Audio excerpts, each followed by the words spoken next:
18h pour votre talk de fin d'après-midi. Ça s'appelle le LGF, le Grand Forum. Et pour m'accompagner aujourd'hui, un beau trio en commençant par Sonia Mebrek, secrétaire médicale. Comment ça va, ma Sonia? Ça va très bien. Très heureuse de vous retrouver en tout cas. Et un vendredi en plus, qui plus est. Hein, voilà. Henri Pemot est avec nous aussi, notre Henri. Comment ça va, mon Henri? Ouais, très bien, très bien, très bien. Très heureux de vous retrouver. Alors, Henri, toujours du côté du conseil municipal de l'île Saint-Denis, toujours. L'île Saint-Denis dans l'opposition. Hein. Exactement. On peut le signaler. Et je crois que Amine ça, d'habitude à l'heure, arrive vraiment sur le fil, hein, pour le coup. Qu'est-ce qui se passe, mon Amine? Bah avant l'heure, c'est pas l'heure. Ah ouais, mais après l'heure, c'est plus l'heure. Hein. Ouais, ça va, mon Amine? Qu'est-ce qui se passe? Il y a du monde? Ouais, un peu de monde sur la route, mais sinon, non, ça va. J'avais prévu d'arriver sur le fil. Et évidemment, élu du côté de la Courneuve, notre ami. Ça. Vous connaissez d'ailleurs, Henri? Via les réseaux sociaux. Oui, via les réseaux sociaux, et puis beaucoup de personnes interposées. Ouais, on a quelques connaissances ah ouais en commun. Exactement. Je salue Nadège qui relaie aussi cette émission sur les réseaux sociaux du LGF, le Grand Forum sur Twitter, Instagram, le Grand Forum sur TikTok, sur Facebook, on est partout, bref. Allez, c'est parti. Le Grand Forum avec Christophe Roux sur France Maghreb 2. Tout à l'heure, le zapping, bien entendu, pour terminer cette émission et en beauté. Le quiz à ne pas louper tout à l'heure. La belle histoire des génériques reviendra sur une émission de Marc-Olivier Fogiel qui faisait succès à l'époque sur France 3. La battle du jour, faut-il sanctionner les parlementaires qui étaient présents à Sainte-Soline et qui ont posé grièvement d'ailleurs des policiers? Faut-il les sanctionner? C'est ce que demandent en tout cas des députés de la République de Renaissance, donc de la majorité. Vous répondez à cette question sur le Grand Forum FM2 sur Twitter et on en débattra dans cette émission. Témoignage exclusif tout à l'heure, c'est Hakim Metlas qui est le papa du petit Yanis. On va y revenir, mon Amine, oui, parce qu'on est à 2 jours de ce rassemblement prévu place de la République. Hakim a choisi France Maghreb 2 pour nous expliquer ce qu'il s'est passé au mois de février dernier concernant le petit Yanis qui nous a quittés. Après le foutoir, place au racisme du côté de l'Assemblée nationale au lendemain des propos d'un député RN à l'encontre de Carlos Martin Bilongo, député de la NUPES ou de la France Insoumise. On en débattra dans un instant évidemment sur France Maghreb 2, puis on reviendra dans le fait du jour concernant ce projet de loi immigration qui fait déjà débat dans les médias avec l'envie de la majorité de régulariser quelques immigrés, notamment dans des secteurs où finalement il manque beaucoup de main-d'œuvre. Tiens, comme par hasard, ça nous rappelle une époque. Hein. Restez avec nous, c'est parti pour le LGF. Bienvenue tout le monde. Bienvenue dans le Grand Forum présenté par Christophe Roux. Le Grand Forum. Et on commence comme d'habitude par les clins d'œil de cette émission. Je rappelle évidemment aux auditrices et auditeurs qu'ils peuvent nous appeler à n'importe quel moment dans cette émission au 01 40 33 9000, 01 40 33 90 00. C'est une disparition à Minsa en 1995 qui met fin peut-être à un espoir de paix dans la région du Moyen-Orient. Isaac Rabin est assassiné. Ce militaire et homme politique israélien est assassiné par un extrémiste juif en 1984, le 4 novembre, Amine. Oui, sans doute l'un des... prix Nobel de la paix d'ailleurs. Prix Nobel de la paix, sans doute l'un de ceux qui ont touché du doigt une paix au Moyen-Orient, au Proche-Orient plutôt. Et malheureusement, ça a été, comment dire, cet attentat sur Isaac Rabin a sans doute plongé la région dans ce qu'elle est aujourd'hui, c'est-à-dire le siège d'un conflit qui dure, qui perdure et dont on ne voit pas le bout. Oui. Henri, on peut dire que là, pour le coup, et depuis, hein, d'ailleurs, en 1995, on s'est jamais rapproché de la paix. Je veux dire, on s'en est même plutôt éloigné, d'ailleurs. Ouais, non, je suis tout à fait d'accord avec toi. Enfin, on a besoin d'hommes qui, parfois, par leur grandeur d'action et de réflexion, nous permettent justement de réconcilier les populations. C'est ce que Isaac Rabin faisait dans son action au Proche-Orient. Et c'est vrai que depuis 1995, comme le disait Amine, on voit pas le bout. On voit pas le bout et c'est vraiment très difficile d'entrevoir quelque chose qui va vers le sens de la paix. C'est vraiment triste. Et on s'en éloigne, Sonia, avec le retour de Netanyahou au pouvoir, d'ailleurs. Oui, on s'en éloigne. Mais en tout cas, c'est une personne qui a marqué son histoire. Oui. La preuve, c'est qu'on en parle encore aujourd'hui. Donc, je pense qu'il faut toujours des gens sacrifiés, malheureusement. En 1984, petit clin d'œil, c'est l'ouverture d'une chaîne de télé. Est-ce que vous avez une petite idée de laquelle ? Je dirais peut-être M6, non? Non, pas du tout. C'était la chaîne cryptée Canal+, qui Canal+. était lancée à 8h précises le 4 novembre M6 arrive après. Ouais. 1984. Écoutez les toutes premières minutes, les tout premiers mots du président de Canal+. 8h, 4 novembre, ouverture de l'antenne de Canal+. Le président de Canal+, au nom de toute l'équipe, souhaite la bienvenue à ceux qui sont devant leur poste de télévision et les accueille en leur demandant d'être présents dans les minutes qui viennent. Il y a un peu d'émotion dans la voix du président de Canal+. Tous ceux qui nous ont fait confiance, en leur disant que nous ferons tout et nous mettrons tout en œuvre pour qu'ils ne soient pas déçus.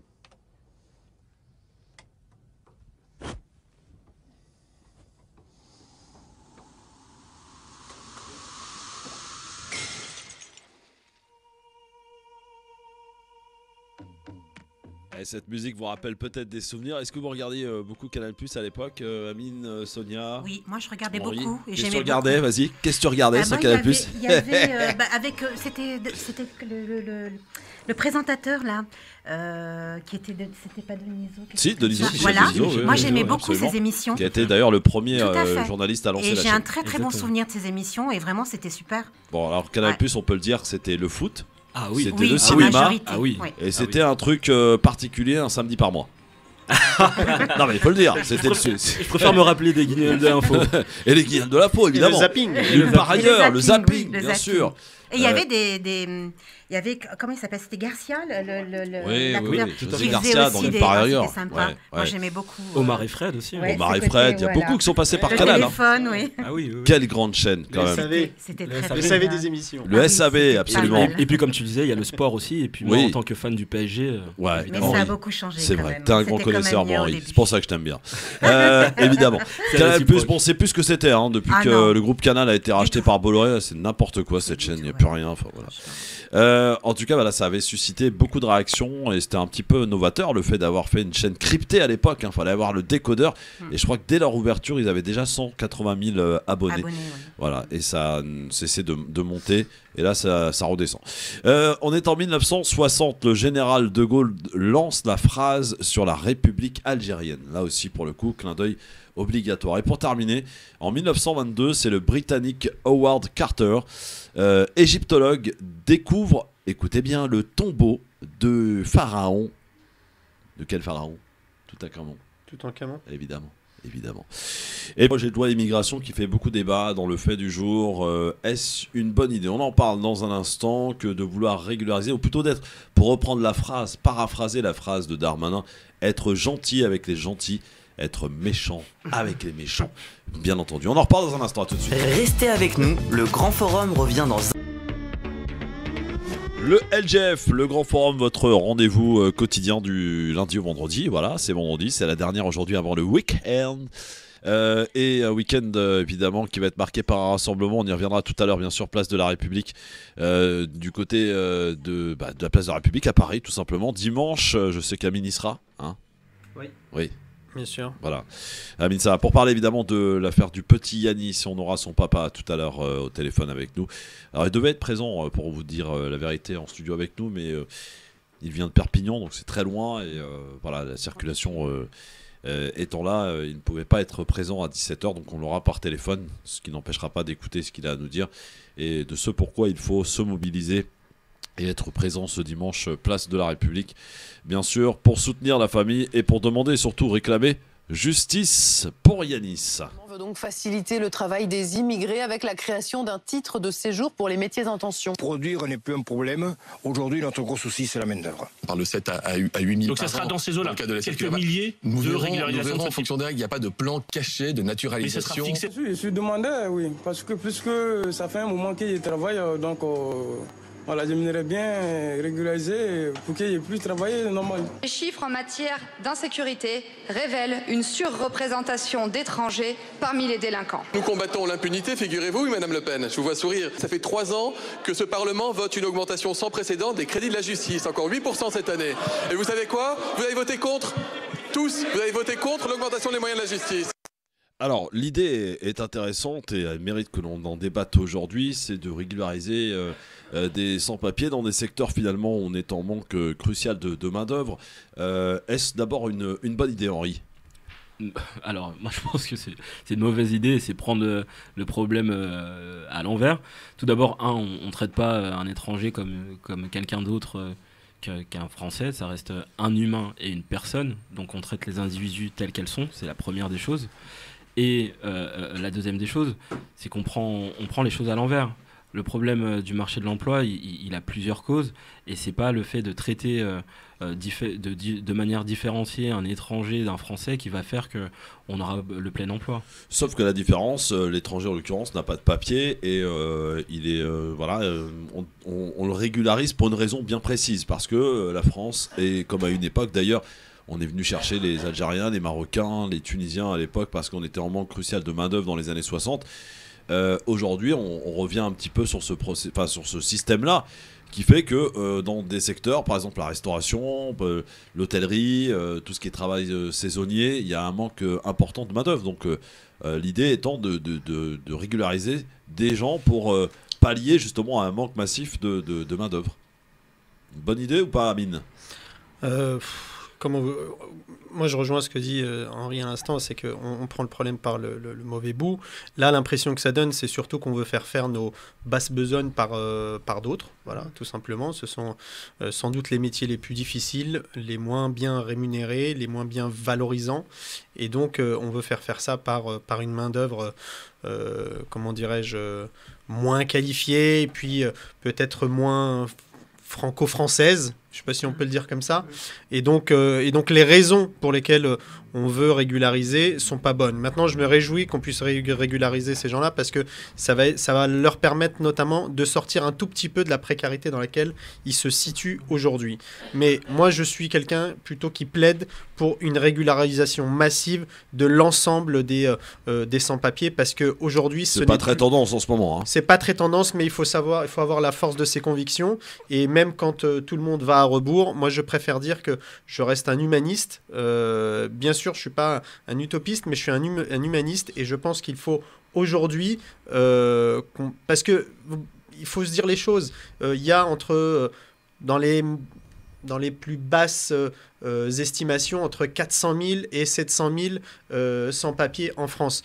Qu'est-ce qu'on va faire de ces sans-papiers ? On n'est pas en capacité de tous les arrêter, de tous les mettre en centre de rétention et de tous les renvoyer chez eux parce qu'on ne sait même pas d'où ils viennent parfois. Donc, la seule solution qui vaille, c'est de les régulariser, de leur permettre de sortir de la précarité, de leur permettre d'aller travailler et enfin peut-être passer au sujet suivant.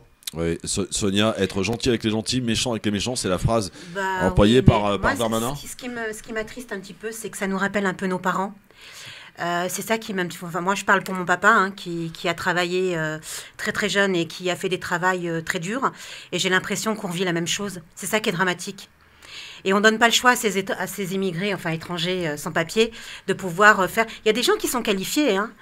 Et on devrait juger les gens par rapport à leur qualification. Exactement. C'est pas parce qu'ils n'ont pas de papier qu'ils ne sont pas qualifiés. Hein. Dans leur pays, ils ont sûrement fait des études, ils ont travaillé. Enfin voilà, il faut plutôt prendre les êtres humains par rapport à leurs valeurs. Enfin, quand je vous écoute, et là je vais me faire un peu l'avocat du diable, pardon, mais aujourd'hui, en France, et comme dans n'importe quel pays du monde, lorsque vous êtes quelqu'un présent sur un territoire, vous n'avez pas à être là, vous n'avez pas de papier, c'est la règle malheureusement, c'est on te chope, on t'attrape, on t'expulse. C'est partout le même processus. Je veux dire, on ne faut pas faire le procès de la France pour le coup là-dessus, parce que tous les pays c'est la même chose, Henri. Enfin, je veux dire, tu prends le risque effectivement de quitter ton pays pour diverses raisons, et je pense, et je suis de ceux qui pensent que personne ne quitte son pays d'origine par plaisir. Hein, c'est vraiment parce qu'on y est obligé, parce qu'il y a différents facteurs, pays de guerre, là en l'occurrence c'est différent, c'est de demandeurs d'asile, mais des gens qui effectivement prennent tous les risques pour rejoindre un pays comme la France. On ne peut pas dire d'ailleurs que la France soit le pays le plus sollicité, hein, pour le coup, mais voilà, c'est la règle. Comment pallier à cela ? On est en même temps en France, on a un manque crucial de main-d'œuvre dans certains secteurs où les gens ne veulent plus travailler parce que c'est mal payé. Alors on a trouvé cette solution finalement que de régulariser certains sans-papiers. Non mais moi je vais répéter, c'est vraiment une fausse bonne solution. Alors, quelle est la vraie bonne solution alors déjà, je vais te donner une comparaison rapidement. Hormis celle utopique de régulariser tout le monde. Avec utopique, je suis humaniste. Oui, non mais bon, voilà. Non mais qu'on puisse ne pas accueillir tout le monde, je peux l'entendre. Mais pour te donner juste un exemple différenciant, au Canada, où c'est pas une histoire de sans-papiers, c'est juste une histoire d'accueillir les étrangers, et donc de bien les accueillir. Quand tu viens au Canada et que tu es étranger, il faut que tu puisses donner la justification d'avoir un emploi au Canada, que celui-ci puisse être validé avant d'arriver. Donc déjà, rien que ça, tu vois, dans les modalités d'accueil, c'est tout à fait différent. Ensuite, par rapport aux sans-papiers, moi je suis comme Amine là-dessus. Tous les sans-papiers qui travaillent déjà, oui, pour les régulariser. Et même ceux qui ne travaillent pas. Mais je vais commencer. Qu'est-ce qu'on en fera de toute façon? Non, mais je vais commencer par ceux qui travaillent parce qu'il y en a énormément qui travaillent. On peut pas accueillir toute la misère du monde. Mais ils sont déjà là, Christophe. Ils sont déjà là. Oui, ils sont là depuis certaines personnes depuis des années. Et les laisser dans cette situation, c'est les laisser dans la précarité et potentiellement la violence et l'insécurité. Notre président disait il y a encore pas si longtemps, nous accueillons mal dans ce pays. C'est vrai. C'est vrai, non? C'est vrai. Nous accueillons mal et nous accueillons peu aussi. Parce que souvent on dit on accueille mal parce qu'on accueille beaucoup. Mais c'est faux. On est l'un des pays d'Europe qui accueille le moins aujourd'hui. Donc c'est pas vrai de dire qu'on accueille mal parce qu'on accueille beaucoup. On accueille mal alors qu'on accueille peu. Et il est là le scandale. Alors moi je vais même pas rentrer sur le nombre parce que ça c'est très aléatoire aussi. Aléatoire et lié aux convictions de chacun. Ouais. Par contre, qu'on accueille mal, ça je suis tout à fait d'accord. On peut accompagner beaucoup mieux. Ne serait-ce que sur le marché de l'emploi, parce que c'est très difficile, que ce soit aussi dans l'intégration de la culture aussi française, parce qu'il y a aussi ce sujet. C'est bien beau de dire, ok, tous les sans-papiers, je vais les régulariser pour leur donner un boulot. Mais derrière, si ça ne leur permet pas plus d'intégration dans le pays, à quoi ça sert ? Pour eux en premier lieu, à quoi ça sert? Ouais. Justement, alors parmi les solutions qui sont proposées évidemment, c'est donc ce dont on évoque, donc là, de régulariser dans certains secteurs, effectivement, à sans-papier. Ce qu'ils cherchent à faire, c'est évidemment à travailler au plus vite pour pouvoir subvenir à ses besoins. Et il y a des entreprises d'ailleurs qui emploient, il faut le dire, hein, des entreprises publiques qui sous-traitent avec des entreprises qui font travailler des sans-papiers en leur faisant prendre tous les risques, en étant sur des échafaudages à des hauteurs incroyables, sans aucune sécurité. Voilà. Les métiers ingrats. Des métiers ingrats. Ouais. Est-ce que pour autant, voilà, la France peut continuer comme ça à fermer les yeux longtemps? Est-ce qu'on se dirige, là ma question, Amine, est-ce qu'on se dirige finalement vers une immigration choisie? Ça nous rappelle quelques déclarations de Sarkozy à l'époque. Mais ça, c'est un problème également, parce que qu'est-ce que c'est que l'immigration choisie? L'immigration choisie, dont on a besoin. C'est dont on a besoin, d'accord, mais ça veut dire qu'on continue de piller les pays, notamment d'Afrique. On les a pillés pendant des décennies de leurs ressources minières, etc. Ouais. Et aujourd'hui, on va les piller de leurs ressources intellectuelles. Ouais. Donc, je suis désolé. Alors oui, il faut aller chercher les compétences ailleurs quand on en a besoin, mais il faut aussi permettre à la fois le développement de ces pays-là, parce que si on ne veut pas accueillir toute la misère du monde, comme on le dit, et je mets des guillemets, dans ce cas-là, arrêtons d'entretenir la misère à l'étranger. Arrêtons d'entretenir la misère en Afrique. Vous savez le fléau que c'est le franc CFA?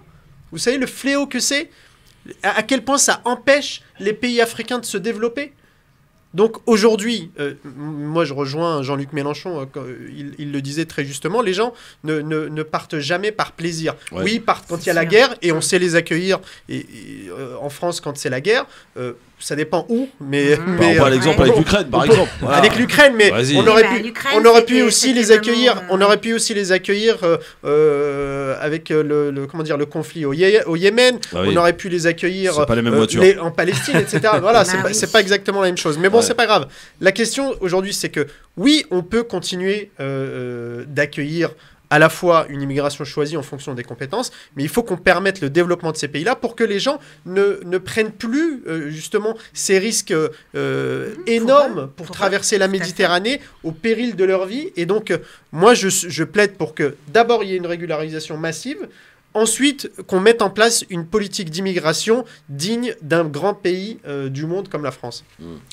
Sonia, immigration choisie, hein, c'est vers cela dont on essaye de tendre finalement. Alors moi, ce qui me réjouit quelque part, c'est qu'on leur donne quand même cette chance de les régulariser. Ça, c'est une bonne chose. Après, de la manière où c'est fait, c'est un petit peu... C'est vrai que c'est... Bon, on se pose des questions quand même. C'est ce que dénoncent d'ailleurs les RN et les LR, une régularisation massive. Voilà, rendez-vous compte, c'est catastrophique. C'est ce que dit un petit peu l'opposition. Aujourd'hui, le gouvernement nous dit non, on régularise pas tout le monde, on régularise seulement... Oui, mais là, il y a un intérêt. Le RN parle à ses électeurs. Ouais. Le RN parle à ses électeurs et La République En Marche tente de limiter la casse en mettant de temps en temps le masque du Rassemblement National. Et en même temps, Henri, Sonia et Amine, on met le paquet pour faire exécuter les OQTF, les obligations de quitter le territoire. On en parlait d'ailleurs hier, en mettant les personnes concernées sur le fichier de recherche de la police, comme si ces gens-là étaient des délinquants. Des délinquants, c'est ça qui est puissance, voilà. Et on en parlait évidemment hier. Alors, est-ce que vous êtes pour, et ça m'intéresse, pour te poser la question aux auditeurs, au 01 40 33 9000, est-ce que vous êtes pour une régularisation massive, comme le préconise un peu Henri et Amine, à demi-mot, enfin, pas à demi-mot d'ailleurs. Amine Corry, voilà, il assume. Il faut régulariser, bien sûr. Tout le monde. Ah oui, bah oui, pourquoi ?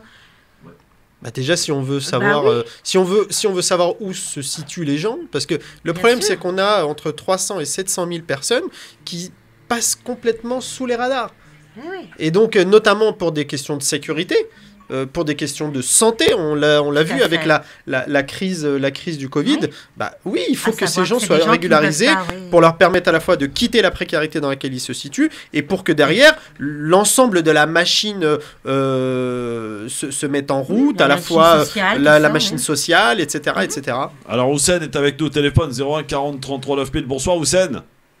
Bonsoir Christophe, bonsoir tout le monde. Alors Houssen, est-ce que je voudrais réagir un peu à cette histoire là. Moi je pense que la République En Marche perd un peu de ses valeurs. Parce que là, actuellement, on a une population qui est très vieillissante. Qu'on le veuille ou non, on ne peut s'en passer de la main d'œuvre. Et 10 ans après, la situation va s'empirer. Déjà, les personnes âgées, dans tout ce qui est métier, service aux personnes âgées, c'est des métiers qui sont sous tension. On n'en trouve pas de main-d'œuvre. L'Allemagne a compris cette histoire. Ils ont régularisé massivement les Syriens. Oui. À peu près 1 million. Je pense que ça serait intelligent de la part du gouvernement d'être réaliste. Parce que cette histoire, au lieu de faire le jeu du Front National, la France risque de perdre du train en marche. Parce que, et c'est partout dans le monde, que ce soit au Japon, en Italie, la population européenne est en déclin. La population est vieillissante. Cette main-d'œuvre, on en a besoin. Et c'est une honte quand on passe devant la porte de la chapelle, on voit les pauvres qui sont venus en bateau, qui ont risqué leur vie et qui se trouvent parmi les dealers et qui deviennent des dealers. Et ça crée encore un autre gros problème. On se trouve avec des sans-papiers accros au crack et accros à la cocaïne. Et ça fait honte. C'est honteux. Pourtant, ces gens-là, on pouvait les prendre et les mettre dans les campagnes qui sont en perdition. Les écoles ferment. Toute la population est vieillissante. Je pense que la France aurait plus à gagner de jouer carte sur table au lieu de faire la politique de l'autruche. Et moi, ça me désole. Merci Houssen. Est-ce qu'il faut finalement faire une politique immigration à l'Allemagne, Henri? C'est un bon exemple? Non, je ne suis pas sûr que ce soit un bon exemple. C'est vrai, ils ont accueilli massivement, c'est vrai. Mais il faut rappeler aussi que beaucoup de ces pragmatiques quand même. Très pragmatiques. Et sur ce pragmatisme, on peut leur reconnaître. Maintenant, il y a pas mal de ces travailleurs étrangers qui sont des travailleurs très pauvres, dans une précarité. Et c'est ça aussi qu'il faut voir, c'est qu'en Allemagne, il y a énormément de travailleurs, beaucoup moins de chômage qu'en France, mais avec des travailleurs très pauvres. Et il faut se rappeler que la pauvreté, c'est la première difficulté face à l'inclusion dans un pays. Oui, alors voilà, ce que l'on pouvait dire en tout cas sur ce projet de loi, ça va être en débat. Oui, Moi, Sonia. je voulais revenir sur quelque chose. Le monsieur disait que la majorité des gens qui étaient sans papier étaient pratiquement, en clair, des délinquants. Ils ne sont pas tous. Moi, je tenais quand même à le souligner, parce qu'il faut faire une différence quand même. Parce que là, on a l'air de vouloir tout mélanger et de dire que tous les gens sans papier sont des délinquants, sont des voleurs, sont des... Non, il y a des gens qui travaillent, qui sont sans papier et qui travaillent au noir malheureusement parce qu'ils n'ont pas la possibilité de trouver des travails, d'avoir des papiers. Donc, ils se débrouillent, mais ce ne sont pas des délinquants. Les images catastrophiques de Porte de la Chapelle, pardon, mais c'est honteux, quoi. Par ailleurs, mais il faut... Par ailleurs, Christophe, voilà. ça me fait penser ce que tu dis là à l'intervention du président de la République sur l'émission L'événement, où il expliquait évidemment que comment dire, la plupart des faits étaient commis par des étrangers et donc en l'occurrence ces fameux. Se base J'aimerais bien savoir, en réalité, il faut creuser un tout petit peu parce que en réalité, quand on regarde dans le détail de quel type de condamnation on parle, on parle de gens qui sont sans papier. Vous et moi, on ne sera jamais arrêtés parce qu'on est sans papier. Donc on ne sera jamais soumis à cette infraction-là en réalité. Mais ces gens-là, ils sont forcément plus contrôlés, plus arrêtés, plus interpellés et parfois même incarcérés. Mais ça ne veut pas dire que c'est des délinquants. Ça ne veut pas dire que c'est des délinquants. Souvent, ce sont alors c'est des petits vols parce qu'évidemment ils sont en précarité, ou bien tout simplement parce qu'ils sont en situation irrégulière. Donc ils viennent quelque part, gonfler de manière artificielle les chiffres de l'incarcération. Et ce gouvernement joue de ça. Et le gouvernement joue de ça. Et le président de la République en premier lieu. Député RN qui a proposé une chose incroyable. 25% selon elle de personnes dans les prisons sont des étrangers. Pour faire de la place et pour lutter contre la surpopulation carcérale, il faudrait tout simplement les expulser. Voilà, dans un instant, après le foutoir à l'Assemblée nationale, place au racisme avec l'affaire Carlos Bilango. A tout de suite. Ne bougez pas, le grand forum.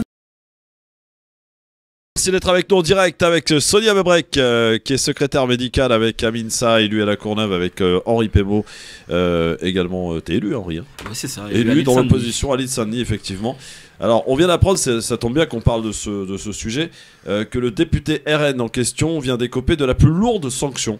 C'est ce que l'Assemblée nationale vient de dessiner. Retour sur ce qui s'est passé hier avec donc l'intervention en direct dans l'hémicycle de Carlos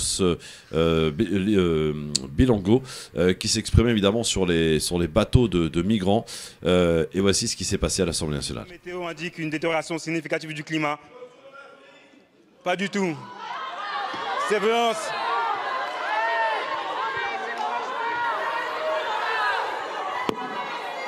Voilà, le retourne en Afrique ou qu'il retourne en Afrique, c'est selon parce que c'est vrai que c'est difficile à distinguer. En tout cas, après le foutoir et place au racisme visiblement à l'Assemblée nationale, les explications quand même des accusés, à savoir les RN. Qu'en disent-ils? Comment réagissent-ils? Toute la stratégie de respectabilité du parti qui est en train de sauter là. Il vous a répondu. Il parlait du bateau de migrants. Très clairement, il parlait du bateau.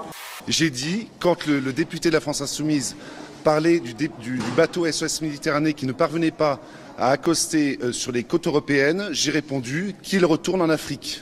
Est-ce que la phrase « qu'il retourne en Afrique » peut avoir sa place dans l'Assemblée nationale? Bien sûr qu'il peut avoir sa place dans l'Assemblée nationale. C'est le programme du Rassemblement national. Les clandestins, les migrants qui sont amenés par ces bateaux doivent retourner à leur port d'attache qui est en Afrique. Ce que je regrette, c'est la manipulation de la France Insoumise qui cherche en toutes circonstances à faire des incidents de débat en dénaturant les propos de ses adversaires pour ne pas parler du fond, en fait. Alors voilà un petit peu la défense donc des RN en l'occurrence.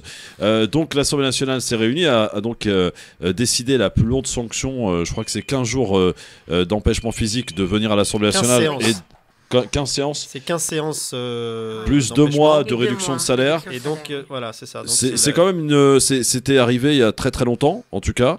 Pour le coup, première réaction, Sonia, quand tu as entendu ce qui s'est passé, puisque moi, dans tous les médias. Ça m'a choqué. C'est vraiment. C'est incroyable de voir ça en 2022. C'est triste. Et même si ça venait à ne pas être dit par rapport aux députés, il parle quand même de citoyens, de personnes, d'humains. De dire de retourner en Afrique, je trouve ça énorme. Enfin, moi, ça me choque. Je suis très choquée et très triste d'entendre ça, en tout cas. Est-ce que finalement, la campagne de dédiabolisation du Rassemblement national initiée par Marine Le Pen et l'arrivée de ses 89 députés a pris un coup d'arrêt hier soir, Henri Pémo? Déjà, juste pour revenir sur les propos, que ce soit les propos ou leur justification, c'est honteux et injustifiable. Donc ça, c'est vraiment honteux. Et la justification est encore plus pitoyable. Ensuite, j'ai envie de dire, qui ne connaît pas le RN, le connaîtra à un moment. Et il n'a pas fallu beaucoup de temps pour qu'il nous remonte que ça reste un parti raciste, profondément xénophobe. Et je suis bien content que ça arrive aussi vite, parce qu'il y avait de plus en plus de députés de tous bords, vraiment de tous bords, qui commençaient à nous faire peur en nous laissant prétendre qu'on pouvait discuter de manière sereine avec le Rassemblement national. Donc je suis vraiment content que ça arrive maintenant. Amine? Plusieurs choses. La première, c'est que peu importe ce qu'il a dit sur les bancs de l'hémicycle, que ce soit qu'il s'adresse finalement à son collègue député ou qu'il s'adresse aux migrants évoqués par le député en question, ça reste des propos scandaleux. Moi, ce que je regrette, c'est qu'au-delà des sanctions prises par le bureau de l'Assemblée nationale, la réalité, c'est qu'il devrait y avoir une sanction pénale. Sauf que les députés sont protégés par leur immunité et à plus forte raison quand ils siègent dans l'hémicycle. Donc, manifestement, il n'y aura pas de possibilité de sanctions plus importantes que celles qu'on a évoquées à l'instant. Ensuite, moi, je suis évidemment, à juste titre, l'indignation que ça a suscité dans le pays est évidemment totalement compréhensible. Mais moi, j'ai envie de parler d'une autre forme de racisme qu'on évoque beaucoup moins dans la société. Ça, c'est ce que j'appelle finalement le racisme primaire. Hein. Vous savez, on vous insulte, on vous injurie, etc. On vous renvoie à vos racines, à votre couleur de peau, à votre religion, etc. etc. Sauf qu'il y a un racisme qui s'est beaucoup développé, qui s'est beaucoup installé dans le pays. C'est un racisme beaucoup plus insidieux, beaucoup plus sournois finalement, qui vise plutôt à vous empêcher à obtenir une promotion, vous empêcher à obtenir une investiture politique, vous empêcher un appartement, etc. Et ça, c'est un racisme qui est beaucoup plus dévastateur finalement que le racisme primaire qu'on évoque très souvent, et à juste titre, qu'il faut combattre, qui est notamment représenté par le Rassemblement national et d'autres forces politiques aujourd'hui. Mais clairement, notamment dans le camp républicain, il y a aujourd'hui des gens, notamment à gauche, qui sont censés être des humanistes, etc., mais qui parfois enrobent leur discours dans une forme de bienveillance paternaliste, etc., mais qui, en réalité, ne font que reproduire les injustices et les discriminations qui persistent dans le pays. Donc, oui, il faut combattre ce racisme primaire, injurieux, insultant et dévastateur, mais il faut également combattre ce racisme beaucoup plus sournois qui prolifère dans le pays. Question quand même, est-ce que le fait d'avoir dit, parce qu'il y a deux possibilités, directement aux députés retourne en Afrique, ou lorsque, effectivement, et c'est ce que dit un petit peu la défense aujourd'hui du côté du Rassemblement national, qu'il retourne en Afrique en parlant des migrants et des bateaux, est-ce que ça a le même sens, c'est la même chose pour vous? Est-ce que dans les deux cas c'est du racisme, point barre, Henri? Oui. Dans les deux cas c'est du racisme, c'est inacceptable, honteux, et encore plus dans l'hémicycle. Encore plus dans l'hémicycle où les députés sont censés représenter toute la population française, et donc pour moi c'est vraiment un affront. C'est un affront. Quelle que soit la phrase, il n'y a même pas lieu de discussion. Ouais, Sonia, pareil. Oui, c'est inhumain. Ouais. C'est honteux. C'est honteux pour un pays comme la France, c'est honteux. Marine Le Pen doit prendre des sanctions à l'égard de ce député, Amine? Quelles que soient les sanctions qu'elle pourra prendre de toute façon. Au-delà des sanctions de l'Assemblée nationale. Elle pourra prendre une sanction d'exclusion du parti, mais visiblement, compte tenu du dernier tweet qu'elle a fait, elle semble plutôt prendre la défense de son député. Je crois qu'elle n'a pas envie de se priver de parlementaires dans le groupe. Et ce député, d'ailleurs, a fait le nettoyage sur Twitter en enlevant tous les tweets un petit peu sur l'immigration, un peu plus longs. Heureusement qu'on les a vus avant la suppression. Oui, et puis de toute façon, vous savez... C'est pas la première fois. On a beau nettoyer les réseaux sociaux, sociaux, la réalité, c'est que quand c'est imprimé dans le cœur et dans la tête, ça ne quitte jamais l'esprit. En tout cas, on a vu quand même une solidarité, et là pour le coup, de la majorité, des députés de la majorité offusqués, certains LR aussi. Oui, tous les partis d'ailleurs, oui. Voilà, l'unité, le racisme n'a pas sa place à l'Assemblée nationale. Dans l'hémicycle, c'est ce qu'on a retenu hier au travers de ce geste. Mamadou de Grenoble nous appelle. Salut Mamadou. Salut, bonjour Christophe, bonjour à tes invités. Effectivement, c'est que le propos qu'il a été dit, je me souviens, Sarkozy, les Républicains, quand il est parti à Dakar, le noir n'est pas rentré dans la civilisation, quoi, ça touchait les Africains. Donc ces propos, il y en a qui disent que c'est pas du racisme, comme on dit, noir américain, noir africain. Donc quand des citoyens, comment quelqu'un qui nous présente, qui dit ces propos, qui humilie la dignité humaine, c'est pas possible. Même notre religion, pourquoi les évangélistes, ils tapent les appartements, ils évangélisent les gens. Si les musulmans coranisaient les Français, qu'est-ce que ça va dire? Je peux dire que c'est le racisme, parce que tu exclus l'autre et tu déshabilles l'autre, tu habilles l'autre. C'est du racisme. Et une bonne continuation à vous. Merci Mamadou, du racisme en tout cas.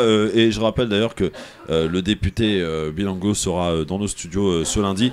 Bien qu'on était un peu fâchés, mais on s'est un peu réconciliés. Il sera dans le... Non, parce que bon, la semaine dernière, il m'a planté en direct à l'antenne et j'aime pas ça quand on respecte pas ses engagements.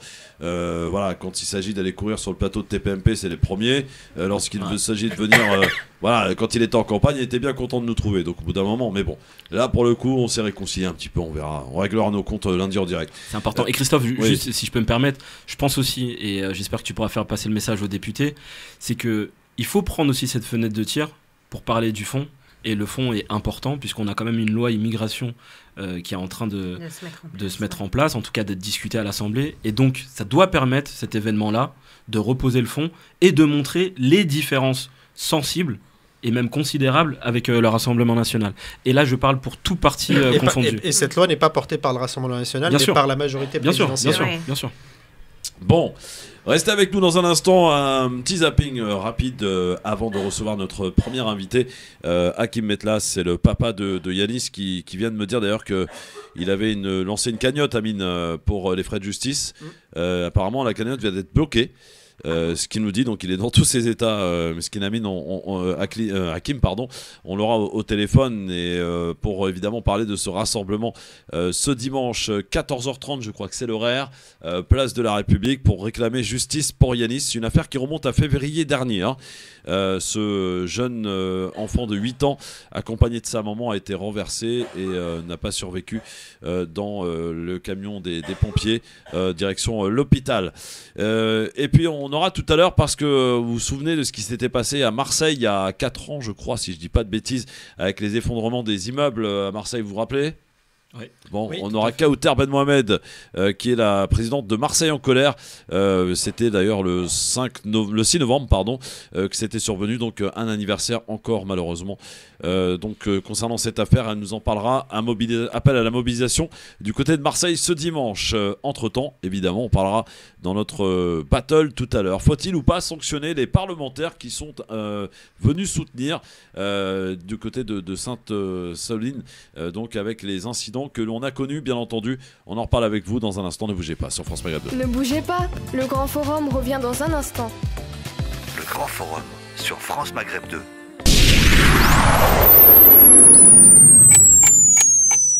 Professionnels, ce message est pour vous. Comment vont les affaires en ce moment? Pas facile avec la crise, hein? Faites de la publicité avec France Maghreb 2. Faites-vous connaître auprès d'un très grand nombre. Annonces publicitaires, sponsoring d'émissions, présence visuelle sur nos sites internet. Mettez toutes les chances de votre côté. France Maghreb 2, votre solution communication. Contactez nos conseillers. 06 64 95 19 29. 06 64 95 19 29. Chez Netto, on gagne tous à payer moins cher. Même vous, Lise. Qui, moi? Eh oui, aujourd'hui, pendant l'alerte discount, la barquette de filet de poulet blanc est à 7,70 € le kilo. 7,70 €? Carrément, là, vous me clouez le bec. Netto, on gagne tous à payer moins cher. Barquette de 1 kg, née et élevée en France, abattue en Belgique. Pour votre santé, limitez les aliments gras, salés, sucrés. France Maghreb 2, France Maghreb. Carrefour. Si je vous dis, vos envies sont nos promos. Ah bah des envies, c'est pas ça qui manque. Des promos sur des alcools forts. Ah bah moi je suis fan de l'Écosse, donc sur des produits écossais. Et si je vous dis qu'avec 34% d'économie créditée sur votre carte Carrefour, la bouteille de Blended Scotch Whisky Label 5 d'1 litre revient à 12,28 € seulement. Moi, ça me donne tout de suite envie de parler avec l'accent anglais. Et c'est jusqu'au 13 novembre chez Carrefour, Carrefour Market et leur drive. Carrefour. Prix payé en caisse 18,60 €, 40 degrés par volume. Détail sur carrefour.fr. Pour votre santé, attention à l'abus d'alcool. Allez les bleus, allez les bleus, allez Sab, je peux savoir pourquoi tu chantes tout seul dans le salon, là? Bah, j'essaye mon nouveau t-shirt supporter. Et t'es obligé de chanter? Oui, puisque c'est un t-shirt supporter. Ah, bah oui, bien sûr, oui. Supportez les Bleus avec Sport 2000. Jusqu'au 27 novembre, le t-shirt supporter hommes, femmes et enfants à partir de 11,99 €. Sport 2000. Ça match. Conditions et click and collect sur sport2000.fr. C'est les 25 jours Auchan. Jusqu'à demain, grâce à votre carte Waouh Auchan, des 35 € d'achat dans le rayon alcool fort, recevez un bon de réduction de 10 € à valoir sur vos prochaines courses. Avec une offre pareille, vous allez faire de belles économies. Auchan, avec plaisir. Bon de 10 € émis des 35 € d'achat sur les whisky, digestifs, anisés, cocktails, alcool blanc et rhum. Et comme on aime en faire toujours plus, cette offre est cumulable avec les promos en cours. Valable dans vos magasins et drive Auchan participants et sur Auchan.fr. Pour votre santé, attention à l'abus d'alcool.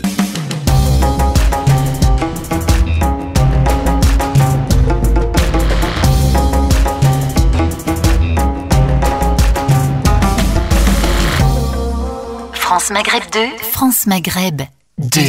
Sur 105.1 FM, à Dijon et toute sa région.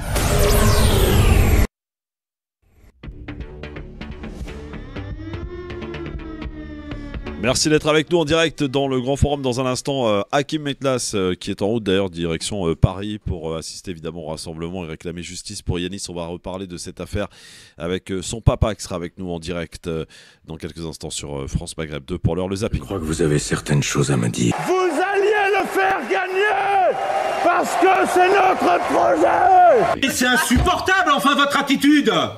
Mais enfin, ça va pas. Il faut que la police tire à balles réelles dans ces cas-là. Ne pas s'asseoir sur une chaise rouge parce que le rouge serait la couleur du diable. J'ai grandi et baigné dans l'islam. Oui. El Hamdou, je le connais par cœur. D'accord. Ça va. C'est insupportable, votre attitude sur les plateaux de télévision. Je vous demande de vous arrêter. Je vous demande de vous arrêter. Vous croyez qu'ils oseraient venir ici? Bon, ça ose tout. C'est pas ça qu'on les reconnaît. Dans notre zapping aujourd'hui, messieurs, dames, on va commencer par justement Jean-Philippe Tanguy qui arrivait à l'Assemblée nationale ce matin. C'est un député Rassemblement national qui s'était fait remarquer par une petite sortie à l'Assemblée nationale. Vous vous en souvenez, où il avait crié taisez-vous, stop. Enfin bref, c'était un vrai bordel. Jean-Philippe Tanguy, donc arrivant à l'Assemblée nationale, voyant Jean-Luc Mélenchon, la France Insoumise et quelques parlementaires leur disant de dégager, dehors, etc. La réaction de Jean-Philippe Tanguy, est-ce que ça l'a perturbé un petit peu? Mais ça vous touche pas personnellement ce rassemblement à côté Rien à foutre. Pourquoi vous dites ça? Je n'ai rien à faire des agissements des insoumises qui s'agitent pour ne rien dire et qui sont très bons en comédie. Là par exemple, vous entendez facho, raciste, toutes les insultes qu'on entend derrière, toutes ces accusations, qu'est-ce que vous répondez à ces personnes? Mais j'ai rien à leur répondre, j'en ai strictement rien à cirer de la vie de gens qui font des motions pour dire qu'Israël est un régime d'apartheid. Là vous parlez de la motion de censure? Non, je parle de la résolution qu'a déposée les Insoumis cet été. Donc j'ai pas de leçon à recevoir de gens qui font ce genre de choses. Là vous voyez que ça a quand même provoqué un énorme écho dans le pays, ce qui s'est passé hier. Il y a eu beaucoup de réactions de la part de tous les camps. Non, ça a provoqué un écho parce que les médias ont enchaîné sur un mensonge des Insoumis. C'est la faute des médias? Oui. Le fait que les médias aient enchaîné sur un mensonge des Insoumis sans se soucier si c'était vrai ou pas, c'est notre responsabilité. Vous pouvez nous expliquer la vérité selon vous sur ce qui s'est passé? La vérité, c'est que M. Tfounas n'a jamais dit aux collègues insoumis retourne en Afrique. Jamais. C'est ça qui a provoqué l'incident. C'est ça qui a provoqué l'incident. Donc il est carrément ironique, carrément le fait que le député ait dit retourne en Afrique. Voilà, Jean-Philippe Tanguy, réaction d'un parlementaire RN, pas surpris, Amine? Non, pas du tout, parce que visiblement le mot d'ordre qui semble régner là dans les rangs du Rassemblement national, c'est de défendre coûte que coûte le député en question. Là, j'ai même pas envie de prononcer son nom, mais peu importe qu'il ait dit qu'il s'adresse à son collègue ou à ces pauvres gens dans la Méditerranée, le résultat est le même. Ce sont des propos scandaleux, inacceptables, et on ne peut pas les tolérer. Et par ailleurs, le bureau de l'Assemblée nationale qui a pris les sanctions, qui est composé de 22 membres de toute sensibilité, a visiblement est arrivé à la même conclusion. Donc, de mon point de vue, ce sont des arguments complètement fallacieux. Ouais, Henri, Jean-Philippe Tanguy, pas perturbé du tout. C'est la faute des insoumis. Mon collègue n'a jamais dit ça. Rien à foutre, hein, c'est ce qu'il dit, de ce qu'ils peuvent dire devant l'Assemblée nationale ce matin.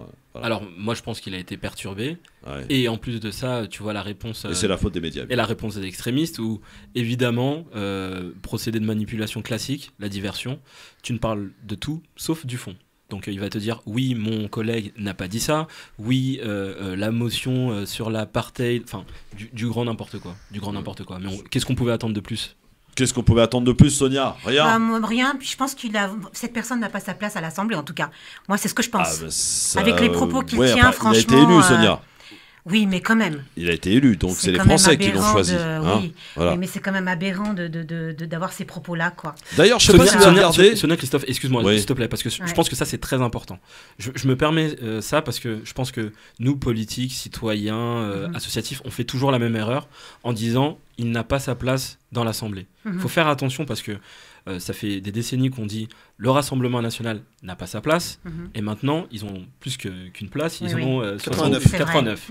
Donc je pense que faut faire la différence entre les combats qu'on a envie de porter, et donc vraiment le fond, et ces personnes qui, qu'on le veuille ou non, malheureusement, ont été démocratiquement élues et donc font partie de ce paysage politique, malheureusement. Par ailleurs, moi je pense qu'il ne faut pas demander sa démission. D'ailleurs, j'ai tenu exactement les mêmes propos sur l'affaire Quatennens. Je ne pense pas qu'il faille demander la démission d'un député. Je pense qu'il y ait des sanctions qui soient prises sur, que ce soit des propos ou des faits, peu importe, et c'est le cas. Mais par contre, sur ce qui est de sa légitimité dans l'Assemblée, elle revient à ses électeurs, et ses électeurs jugeront au moment où il retournera. Non, mais c'est ça, exactement. Tout à fait d'accord. Je voulais faire une petite aparté. Il faut qu'on fasse la différence entre les. Si vous avez regardé hier, je sais pas, TPMP qui recevait Carlos. Oui, j'ai regardé, moi. Franchement, Cyril, je t'ai trouvé médiocre hier soir. Je te le dis. Je t'ai trouvé médiocre parce que t'étais en train de rappeler en disant oui, 31 ans, t'es député genre. Il avait l'air choqué. Non, mais il avait l'air choqué, mais après ces petites allusions, franchement, c'était un peu gênant. Et puis alors, de leurs mots qui ferment un peu sa gueule, ça nous arrangerait. Tout de suite, tiens. Que cette émission soit déprogrammée, tout simplement. Mais non, pourquoi tu veux qu'elle soit déprogrammée? Elle est regardée par 2 millions de téléspectateurs. Elle fait la promotion de toute la débilité de la société. Mais non, mais 2 millions de personnes. Mais non. Regardez, mais je vais vous prendre un exemple, vous allez comprendre pourquoi, Christophe. Il a fallu batailler des semaines et des semaines pour que Hakim, le papa d'Yanis, puisse être reçu pendant 10 minutes dans l'émission, sans qu'il y ait de réaction par ailleurs de la part des chroniqueurs, alors que vous avez quotidiennement une émission qui fait 2 millions de téléspectateurs, qui reçoit des gens qui commettent parfois des actes illégaux. On les reçoit pour leur donner une tribune pendant plusieurs minutes. Ça, c'est scandaleux. Je trouve que cette émission... Et par ailleurs, quand Hanouna fait le choix de recevoir Hakim, c'est notamment parce que sur les réseaux sociaux, il y a eu une mobilisation très importante. Si ça n'avait pas été le cas, il ne l'aurait pas reçu. Et donc, cette émission... Ça fonctionne comme ça, les médias. Et ça fonctionne comme ça. Et ben moi, mon avis, on a sans doute que c'est nous tous ensemble qui avons fait le succès de cette émission et de Cyril Hanouna. Eh bien, on a su le faire. Il faut savoir le défaire. Très bien. Allez, pour terminer ce zapping, Darmanin qui fait un aveu sur les campagnes électorales. Écoutez. Campagne électorale, on dit parfois n'importe quoi en campagne électorale. Voilà. Lui, même hors campagne électorale, il dit n'importe quoi. Mais c'est bien de l'avouer. Il le dit, quoi. C'est bien de l'avouer. Tu vois la différence entre un politicien et un homme politique. Oui. C'est-à-dire, un homme politique, c'est quand même quelqu'un qui a un peu plus de grandeur et qui essaye de ne pas dire qui a juste des convictions, et qui se bat pour ses convictions et avec ses convictions. Ouais, Christophe. Quand tu commences à être politicien pour ne pas dire politicard, bah oui, effectivement, de campagne en campagne, tu dis n'importe quoi et puis surtout après il n'y a plus de conviction. Bon, voilà, en tout cas pour ce zapping un peu raccourci, mais le temps nous est un petit peu précieux pour le coup. Allez, je vous propose maintenant de recevoir notre premier invité aujourd'hui. Il s'appelle Hakim Edlas, c'est le papa du petit Yanis. Hakim, bonsoir. Bonsoir. Merci d'être avec nous en direct sur France Maghreb 2. Alors on aurait aimé que tu sois en plateau, Hakim, mais voilà, le temps et surtout le fait de te rendre à Paris, c'est pas à côté, Perpignan c'est loin. C'est pour ça que tu es donc par téléphone. Première question, tout d'abord, est-ce que tu peux nous raconter ce qui s'est passé et les faits, rien que les faits, au mois de février dernier concernant Yanis, Allah rahmou, Hakim. Yanis, Rabbi rahmou, donc le 7 février, avec sa maman, sa soeur et Lydia, un bébé, donc Sophia et Lydia, eh bien Yanis est avec sa maman et ils font une promenade dans un lac qui est près de Perpignan, le lac de Villeneuve de la Rao. Donc ils s'amusent, petite demi-heure et ensuite ils décident de rentrer. Donc sa mère décide de rentrer, la voiture est garée de l'autre côté de la route, il y a deux parkings, on appelle le petit parking et le grand parking. Donc elle a son véhicule du côté du petit parking, et pour aller direction de la voiture, sont amenés à traverser sur le passage piéton. Alors ils attendent, aux abords du passage piéton, il y a un premier véhicule qui vient de gauche à droite, donc de Perpignan en direction de la Rao, qui s'arrête, et le deuxième véhicule qui lui part. Donc là, il s'engage, pardon. Donc le véhicule s'arrête et puis Yanis le précède. Les deux petits pas, allez, 2-3 pas d'enfants. Donc le groupe est bien engagé sur le passage piéton. Et puis il y a un véhicule qui vient de Villeneuve de la Rao en direction Perpignan à toute vitesse, conduit par Marie-Christine, qui tape le plein fouet. Yanis s'entraînait, elle lui coupe la priorité, elle ne respecte pas le passage piéton, et il est au double de la vitesse autorisée. On est en zone 30 et elle tamponne. Donc le choc est tellement violent que Yanis tape le pare-brise, d'abord le capot, ensuite le pare-brise, et il est projeté 6 mètres en avant. Yanis a 8 ans. Donc je le dis parce que c'est un petit enfant calme-vivant qui connaît le passage piéton, qui le respecte, donc tout va bien. Et Marie-Christine, par contre, j'ai l'impression qu'elle ne sait pas ce que ça veut dire, un passage piéton. Donc elle arrive à toute vitesse et elle veut forcer le passage. Marie-Christine, elle a 56 ans. Alors elle tamponne Yanis de plein fouet et au lieu de s'arrêter, comme tout être humain, elle décide de s'enfuir. Yanis est par terre, vivant, blessé, à terre, mais vivant. Et Marie-Christine, donc, décide de s'enfuir. Et pour s'enfuir, eh bien, elle n'hésite pas à écraser Yanis. Donc, elle lui roule dessus avec la roue avant droite. Elle a un véhicule de marque Citroën. Donc, entre le châssis et le sol, il y a 16 cm. Alors, elle roule sur lui avec la roue avant droite. Et elle traîne sur plus de 22 mètres. Au bout de 22 mètres, elle roule sur lui avec la roue arrière droite. Elle ne porte pas assistance et elle s'enfuit. Eh bien, elle laisse Yanis à terre qui agonise et qui décédera un peu plus tard dans la nuit. Donc il faut savoir que pendant les 22 mètres, Yanis hurle de douleur parce qu'elle lui casse toutes les côtes, elle lui casse les deux clavicules, elle lui fait exploser les deux poumons. Il est scalpé, les deux os des fémurs sont cassés, il y a une plaie énorme qui part de la cuisse jusqu'au tibia.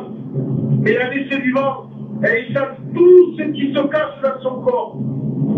Et derrière la voiture de Marie-Christine, il y a sa maman qui court avec le bébé tout le long et qui lui supplie de freiner. Elle les entend. Les témoins aussi lui disent d'arrêter de freiner.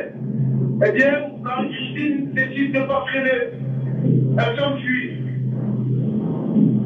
Et 600 mètres plus loin, elle rentre dans un petit chemin. Son fils, d'abord elle appelle la gendarmerie, elle leur dit qu'elle vient de taper un petit garçon. Les gendarmes lui demandent dans quel état il est. Elle dit, ben je sais pas, j'ai vu du monde aller vers lui. Il demande si elle a appelé le secours, il dit que non. En réalité, elle n'a appelé aucun secours pour Yanis. Ensuite, elle dit qu'elle appelle son fils. Et son fils est gendarme. Donc son fils va venir, mais plutôt au secours de sa mère. Et puis c'est les témoins qui appellent les pompiers et la SAMU pour venir au secours de Yanis. Et bien Marie-Christine, quand les gendarmes arrivent, eh bien, il la trouve en présence d'un monsieur qui leur dit qu'il est lui-même gendarme et que c'est son fils. Donc ce qui est hallucinant, c'est qu'elle part en gendarmerie, 1 heure après, elle est laissée libre. Alors qu'elle vient de tuer un petit enfant, avec toutes les circonstances aggravantes que j'ai énumérées, l'excès de vitesse, lui couper la priorité, l'écraser alors qu'il est au sol, ne pas porter assistance et le délit de fuite. 1 heure après, elle est relâchée de la gendarmerie avec son permis en poche. Hallucinant. Hallucinant. Hallucinant, Hakim, d'entendre ça parce que, effectivement, qu'elle soit mère d'un gendarme, et à la limite, on peut comprendre voilà, que le fils gendarme puisse venir essayer d'éteindre un petit peu les éléments qui accableraient sa mère. Je veux dire, j'ai envie de dire, même si c'est pas de circonstance, mais voilà, on peut le comprendre. Pour autant, c'est qu'1 heure plus tard, alors qu'on sait que Yanis est décédé, Marie-Christine est relâchée. Aujourd'hui, Hakim, qu'en est-il de la poursuite et de l'enquête concernant Marie-Christine? Est-ce qu'elle va être inquiétée? Est-ce qu'il y a un procès? Elle est où aujourd'hui, cette Marie-Christine? Eh bien, ce qui se passe, c'est que Yanis décédera dans la nuit. 4 heures du matin, il déclare son mort. À 4 du matin, le gendarme en charge d'enquêter. Eh bien, nous appelle pour porter plainte. Avec mon épouse, je suis présente à la gendarmerie. Alors, on est en train... Hakim passe, vous avez compris, en voiture. Ouais. Le délit de fuite n'est pas retenu. Ensuite, elle qui aura appelé les secours, donc les pompiers, ce qui est complètement faux. Ensuite, alors je ne sais pas si vous m'entendez. On t'entend, ça coupe un petit peu par moment, Hakim. Ah, c'est ça le souci, c'est qu'il pleut. Mais écoutez, je vais aller jusqu'au bout et si vous n'entendez pas, je peux revenir. Donc ce que j'ai dit, c'est qu'à 7 heures du matin, nous nous présentons en gendarmerie et le gendarme qui est en charge d'enquêter nous dit que le magistrat ne retient plus le délit de fuite. Alors que c'est enfui. Ah oui. Ensuite, ils nous expliquent et ils nous disent que le passage piéton, je veux dire que dans la partie où il y a eu le passage piéton, les panneaux qui signalent la zone 30, et bien que finalement ils n'ont pas trouvé l'arrêté préfectoral, l'arrêté départemental, et puis là ils nous disent que, écoutez, l'excès de vitesse, finalement, ça n'est plus heure, puisqu'on va le passer en départemental, alors qu'il y a les panneaux 30. Là aussi, autre aberration, ils nous disent qu'ils ne peuvent pas déterminer l'excès de vitesse puisqu'elle n'a pas freiné au sol. Et qu'ils sont amenés, si je l'accepte, à faire une autopsie pour déterminer selon le choc.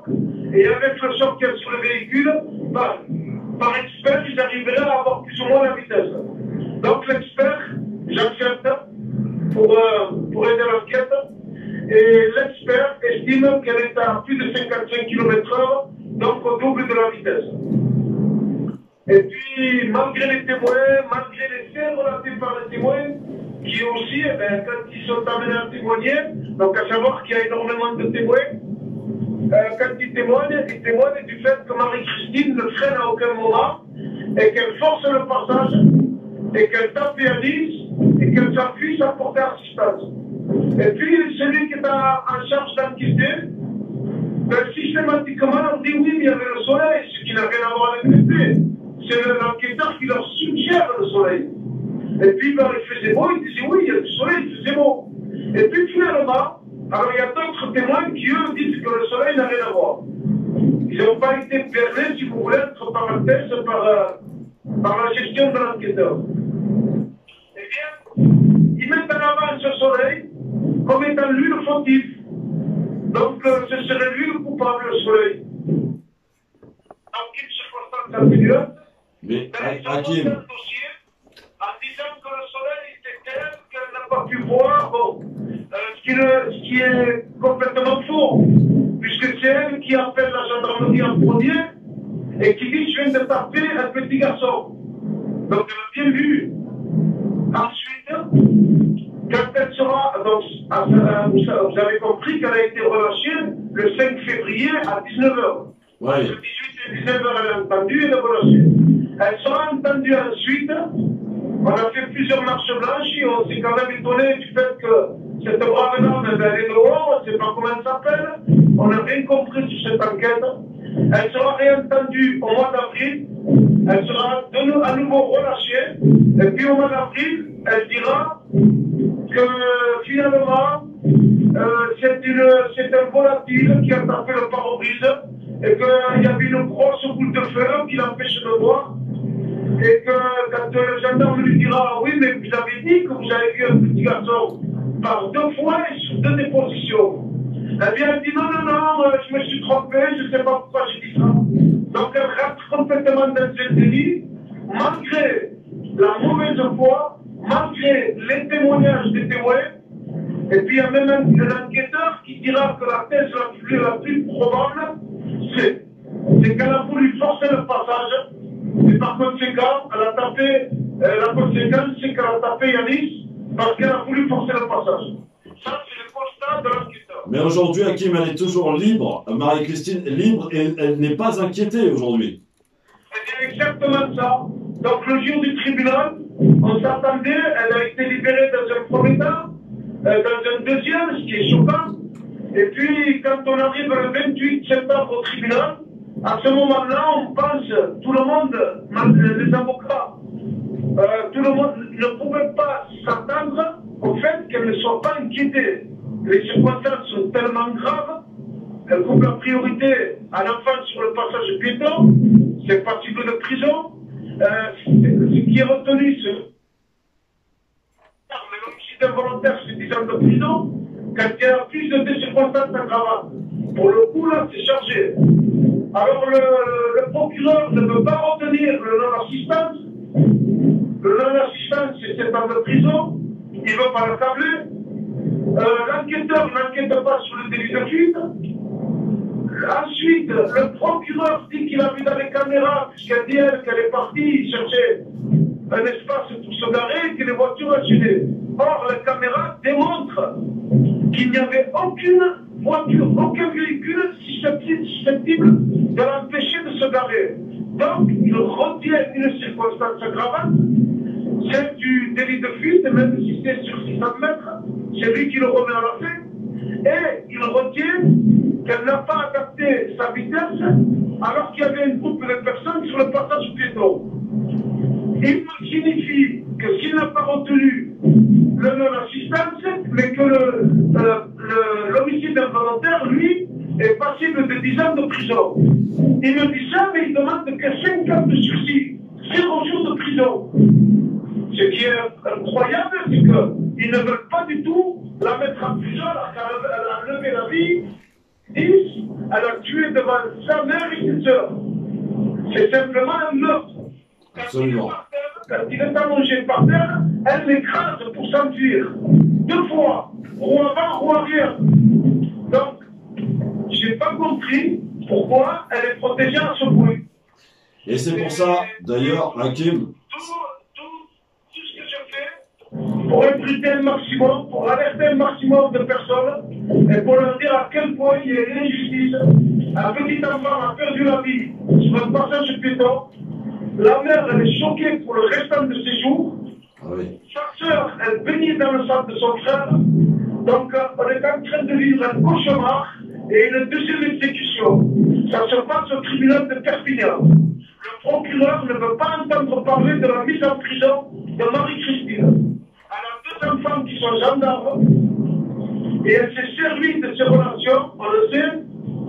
Et finalement, celui qui est censé nous représenter à nous, les victimes, eh bien, demande 18 mois de retrait de permis aménageable et pas d'incarcération. C'est-à-dire qu'il lui donne une deuxième chance. Pour qu'elle soit mise en prison, il faut qu'elle retue quelqu'un d'autre. La mort, le meurtre des Yanis n'a aucune signification, ne veut rien dire. La thèse de l'oiseau, du volatile, qui est un mensonge, eh bien, ça me va très bien. On accepte cet accessoire, mais on dénie le fait qu'il y a un petit enfant qui était complètement dans son droit. Donc le passage piéton, par définition, c'est le passage où le piéton ne doit rien risquer. On s'arrête avant. Non seulement elle lui a refusé la priorité, le tampon, mais même après, elle décide de s'enfuir. Elle fait un délit de fuite qui est meurtrier en soi. Elle n'est pas partie en marche arrière. Elle n'a pas contourné Yanis. Elle a tout simplement écrasé, elle a achevé. Elle a exécuté. C'est-à-dire, mes avocats ont demandé un complément d'enquête, puisque ça n'a pas été fait par un juge d'instruction. Ça a été fait par des gendarmes qui sont collègues avec les enfants de Marie-Christine, qui eux sont gendarmes. Et ça s'est traduit par 2 mois d'enquête. Ils ont fait fi de la mort d'Alice. Ils nous ont dit que les panneaux, ça ne voulait plus rien dire. Le délit de fuite ne voulait plus rien dire. Le procureur a décidé que le non-assistance, il n'y avait pas de raison de l'accabler. Et finalement, on assiste à une mascarade et à une deuxième exécution de Yanis. Puisque celle-là, elle est voulue. On ne veut pas mettre Marie-Christine en prison. Alors, Hakim, ne bouge pas, Hakim. Ouais.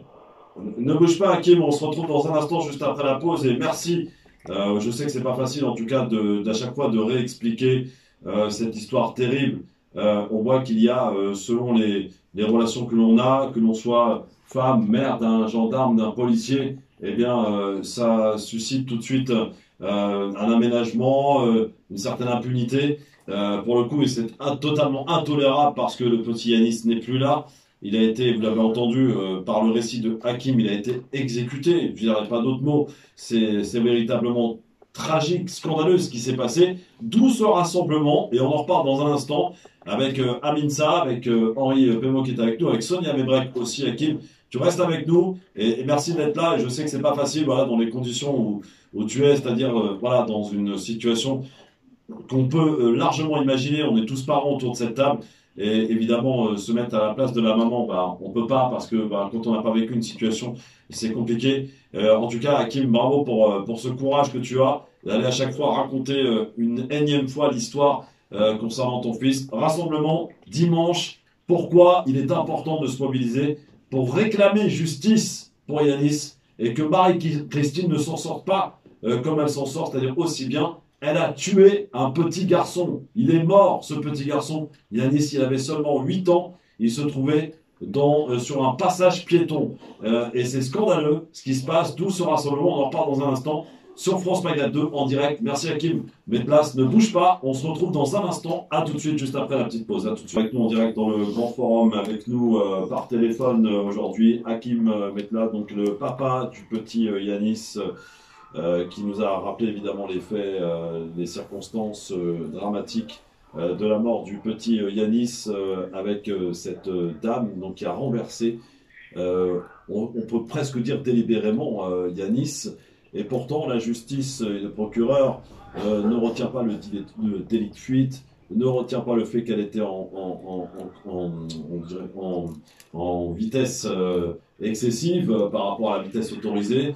Voilà, et surtout, elle ne fera pas, ou pour le moment en tout cas, aucun jour de prison. Il s'agit quand même de la mort d'un enfant de 8 ans. D'où ce rassemblement prévu ce dimanche, Hakim.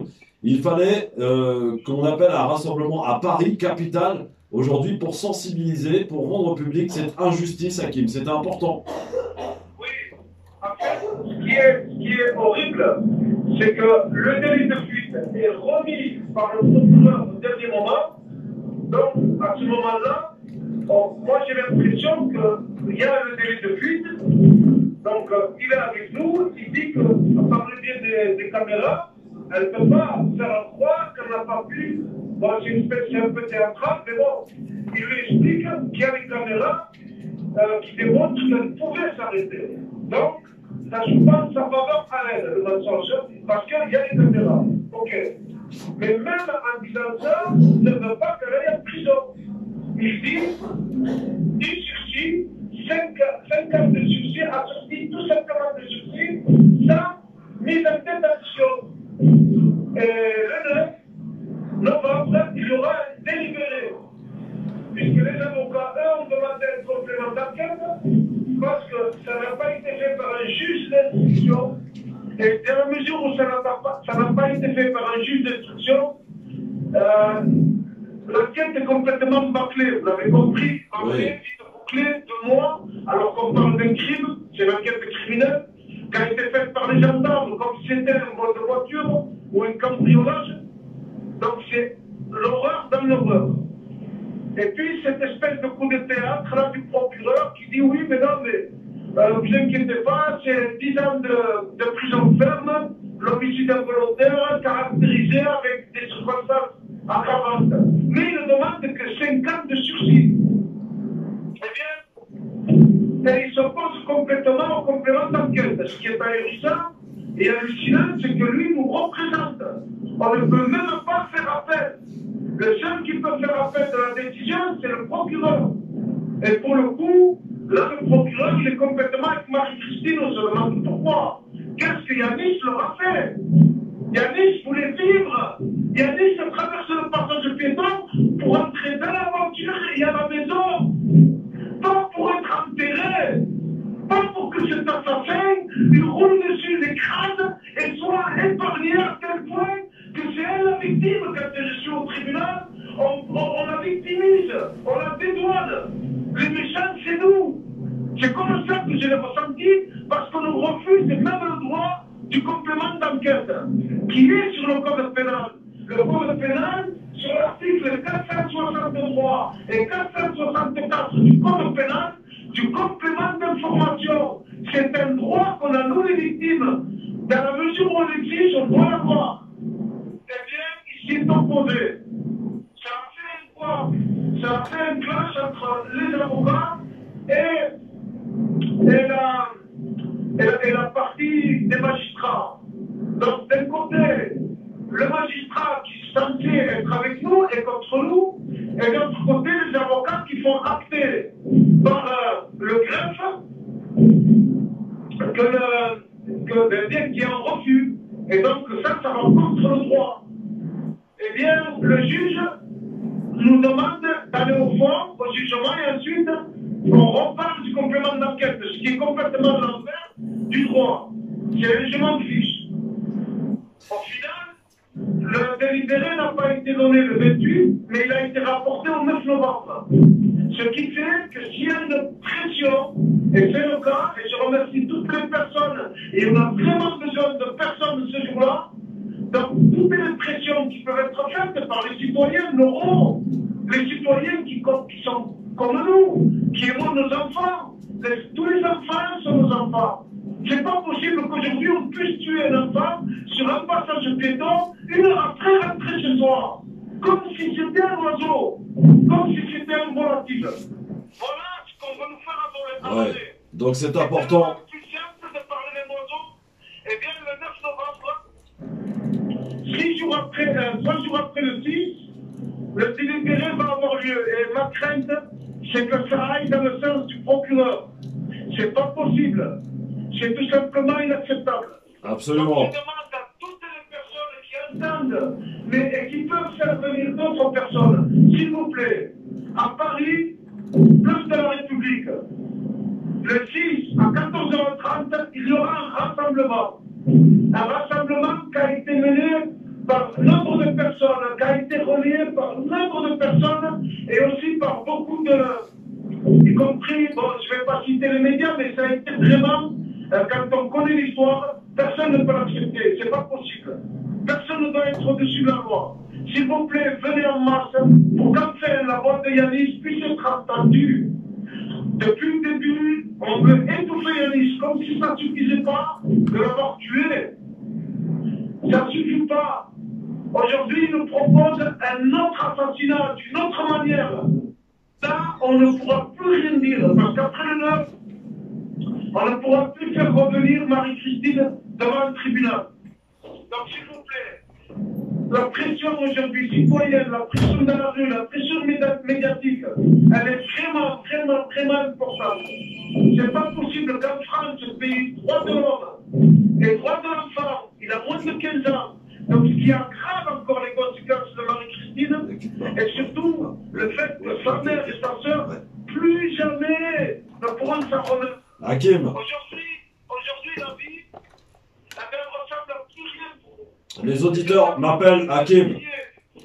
Hakim, les auditeurs m'appellent pour savoir concrètement si on peut t'aider financièrement et de quelle manière on peut le faire.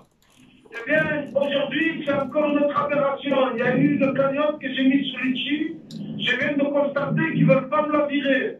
Alors ça aussi, je ne sais pas du tout.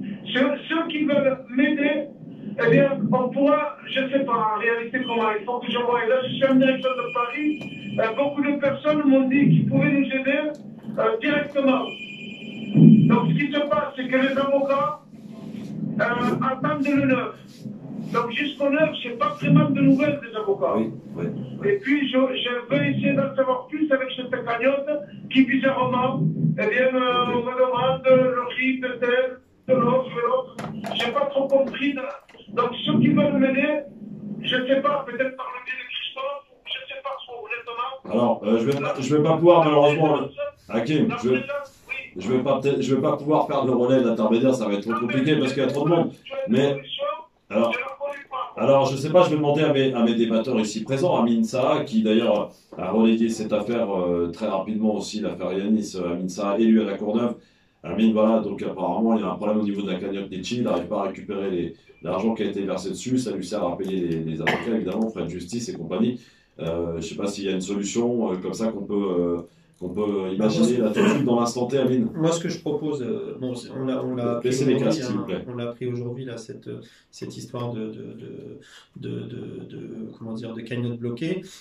Ce qu'on pourrait faire, peut-être que les gens qui souhaitent participer ou qui souhaitent être le réceptacle de différentes aides autour d'eux peuvent, alors soit dès dimanche, s'ils viennent au rassemblement, se rapprocher des organisateurs. Ça serait plus simple. Voilà, ce serait plus simple pour donner l'argent ou à l'échec directement.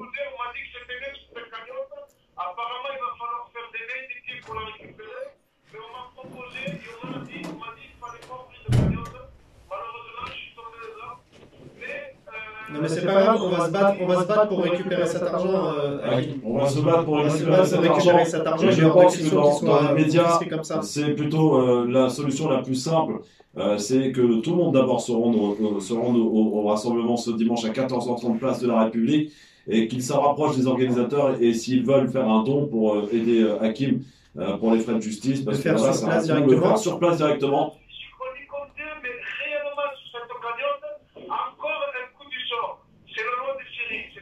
Ouais, Hakim, en tout cas, rendez-vous tous donc ce dimanche à partir de 14h30, place de la République, pour réclamer tout simplement justice pour Yanis, évidemment, et on espère que le 9 novembre, l'issue soit différente que ce que tu prétends, ou ce que tu, ce que tu imagines en tout cas.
C'est scandaleux. Ouais. Alors, pression nationale ce dimanche 14h30 place de la République, donc justice pour Yanis, et utiliser, tiens, pour une fois les réseaux sociaux à bon escient avec le hashtag justice pour Yanis. Il faut qu'il soit en tendance tout au long de ce week-end sur Twitter, sur Facebook, sur Instagram. Donc voilà, allez-y avec votre hashtag que vous pouvez mettre dans votre statut justice pour Yanis.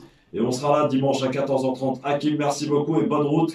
Christophe, juste un mot. Oui. S'il vous plaît.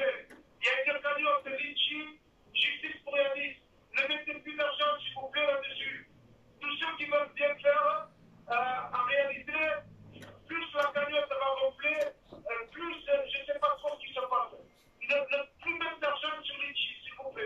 Ça marche, c'est entendu. J'ai essayé de la sortir, de la récupérer la semaine dernière. Je fais tout, toute une semaine. Elle a encore grossi. Et elle a sorti, et bien voilà, je me retrouve face à un refuge. Je ne sais pas trop pourquoi. On n'arrive pas à les avoir par téléphone. Alors, s'il vous plaît, les mettez-les. Très bien. Participer avec des dons. Nous serons sur place à partir de dimanche à 14h30, place de la République. Je vous remercie, Christophe, et tous ceux qui font autant de bien quand on médiatise une récolte. Et ça n'est une. Absolument. Absolument. Merci beaucoup, Hakim. Bon courage, Hakim. Voilà, on sent le désarroi, évidemment, de Hakim, et on peut le comprendre, bien entendu. Ce dimanche, Amine. Sonia, tu es maman? Oui, moi je suis dans l'émotion. Hein. Je trouve pas les mots. Je comprends pas cette justice et je comprends pas que le ministre de la Justice ne réagisse pas. Ouais. Voilà, c'est ça qui me. Puis je suis dépassée. Je le trouve très courageux en tout cas. Et voilà, je pense qu'il faut vraiment se mobiliser et ne pas laisser ça comme ça, quoi. Il faut que la justice soit faite. Pourquoi il faut être là dimanche, en un mot, Amine?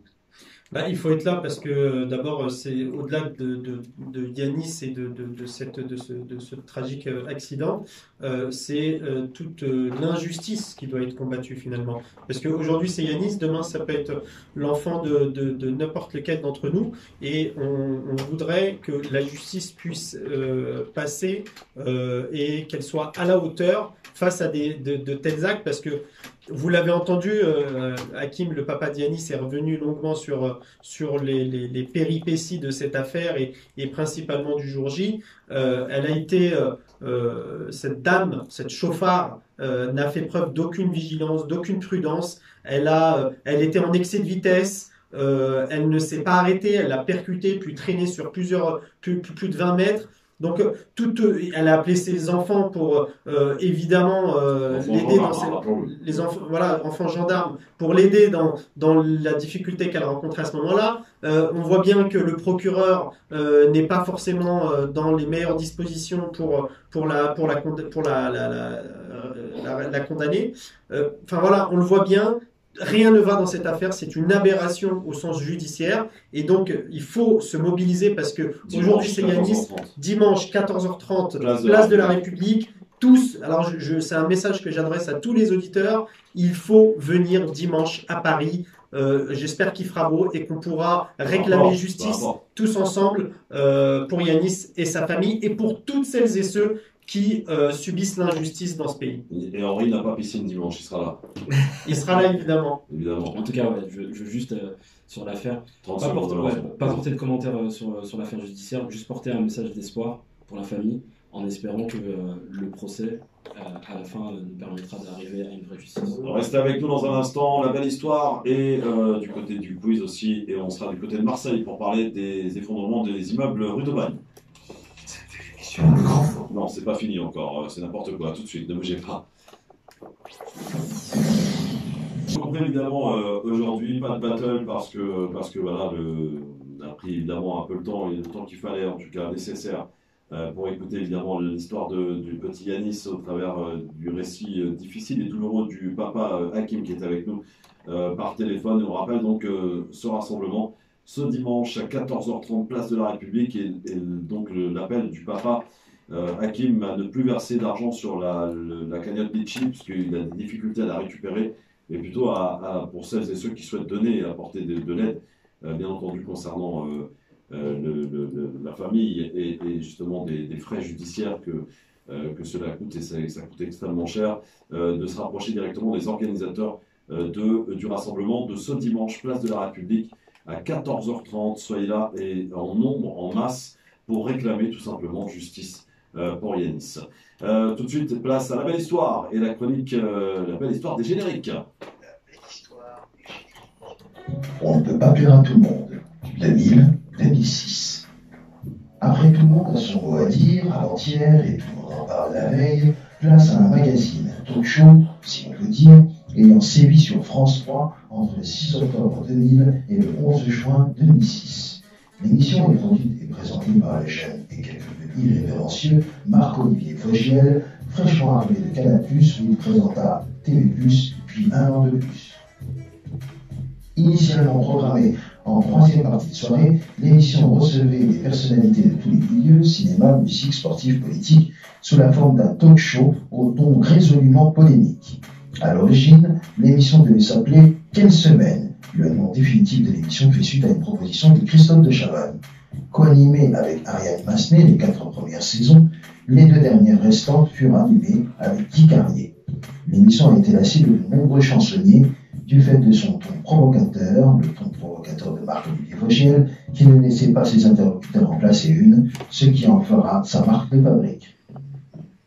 Diffusée entre 2004 et 2006 en première partie de soirée, l'émission a connu des polémiques, notamment avec celle de l'humoriste bien célèbre Dieudonné, qui depuis a été blacklisté des plateaux. Une manifestation à l'appel de Dieudonné ayant eu lieu le 9 octobre 2005, demandant la démission en direct de Marc-Olivier Vogel, causant un retard de prise d'antenne conséquent de près d'1 heure. La reprise d'antenne fut réalisée depuis un studio annexe. On peut pas plaire à tout le monde prend fin le 11 juin 2006, Vogel rejoignant M6 la saison suivante pour animer un talk show pratiquement similaire qui s'appelle T'empêche tout le monde de dormir. La musique du générique d'ONPP est signée Marc Guérini, générique que je vous propose d'écouter dès à présent. Voici On ne peut pas plaire à tout le monde, 2000-2006, France 3. Évidemment, cette émission s'en souvient avec, bien sûr, l'affaire Dieudonné, bien entendu, et son sketch qui lui a causé quelques ennuis par la suite, et c'est peu de le dire. Voilà. Alors, on a le temps de faire un petit quiz rapide, on y va, allez, c'est parti. Avant de prendre de direction de Marseille dans un instant pour parler de la rue d'Aubagne et de ce triste anniversaire avec Kauter Benmohamed, la présidente de Marseille en colère. Première question, Amine, Sonia, Henri. Dans quelle ville allemande le Aden a résonné? Et il résonnera d'ailleurs tous les vendredis. Francfort, ça? Non. On ne la voit pas. On l'a entendu où aujourd'hui? Zurich non, pas Zurich. À Cologne. Voilà, Cologne. Désormais, on entendra le Aden retentir tous les vendredis. Voilà. C'est pas en France que ça risque d'arriver, je vous le dis. La cote de confiance. C'est plutôt le contraire. Oui. La cote de confiance d'Emmanuel Macron est à combien selon vous? 47.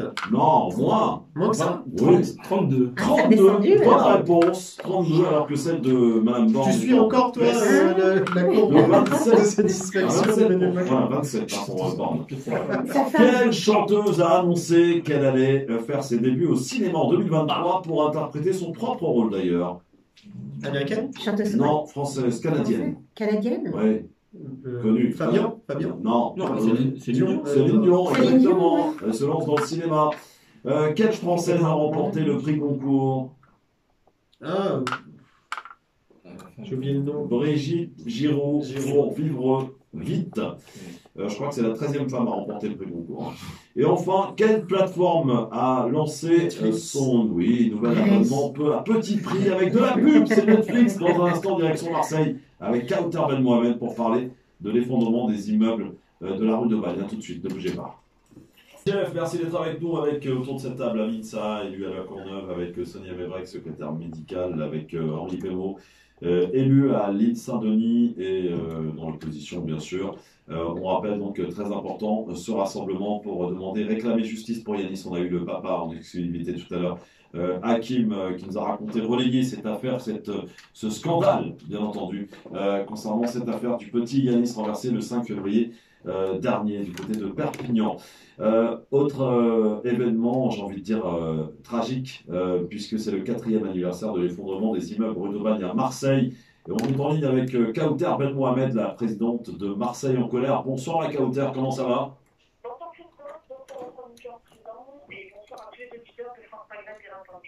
Que s'est-il passé le 5 novembre 2018, Kauter, rue d'Aubagne à Marseille?